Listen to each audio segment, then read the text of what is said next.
because the soldier was nuts, and he led them to slaughter with no more regard than for so many sheep. But even if in that sense he was, the fact and the drunken one, half the wolf. Agreed, Father. If his own people said it was, I can't And what is it you understand. find to admire in such a man, Jimmy? The butchery or the drunkenness? Neither. Only the fact that he beat us. Well, he didn't. It's your contention we won the war, He sir? didn't beat us at Vicksburg.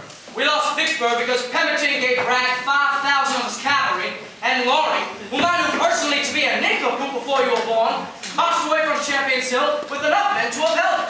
We lost Vicksburg by stupidity verging on treason. Well, I think we lost Vicksburg because Grant was one thing no Yankee general was before. A drunk? I doubt it. Obstinate! Obstinate? Could any of them even compare that with old Stonewall? If he'd have been there, we would still have Vicksburg. But the butcher simply wouldn't give up, Father. He tried 4 times to get around Vicksburg, and on the 5th time he did. Most generals were pulling off. Would have got around if we had a Southern command instead of some half-breed naked traitor like Pemberton. What's the matter there? Miss Annie, you see, she's accustomed to helping. Yes, but I'm not accustomed to it. No, of course not. Fine. Give her something, Jimmy, to quiet But her. our table manners are the best she has. Well, Better this time, Miss Sullivan. It's the only way we can get adult conversation. I'll get you another I plate. have a plate, thank you.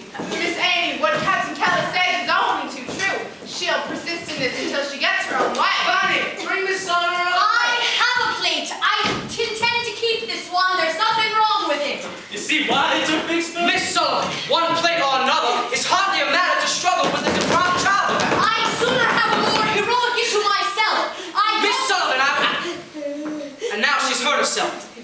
No, she hasn't. Will you please let her hands go? Miss Annie, please, you don't know the child well enough. I know an ordinary tantrum well enough when I see one. And a badly spoiled Here, child. Miss Sullivan, you would have a more understanding of your pupil if you had some pity in you. Now kindly do as I say. Pity? For this tyrant? The whole house turns on her whims. Is there anything she wants she doesn't get? I'll tell you what I pity. That the sun won't rise and set for her all her life, and every day you're telling her it will. What good will your pity do when you're under the strawberries, Captain For Keller? the love of heaven, will you? Miss Annie, please, I don't think it serves to lose our It does you good, that's all. It's less trouble to feel sorry for her than to teach her anything better, isn't it? Well, I fail to see where you have taught her anything yet, Miss Sullivan. I'll begin this minute if you'll leave the room, Captain. Leave the room. Everyone, please. Miss Sullivan, you are here only as a paid teacher. Nothing more. And not to I lecture me in my... can't unteach 6 years of pity if you can't stand up to one tantrum.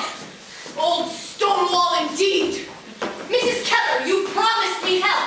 Indeed, I did. We truly want to help Miss Then Annie. leave me alone with her now. Katie, will you come outside with me?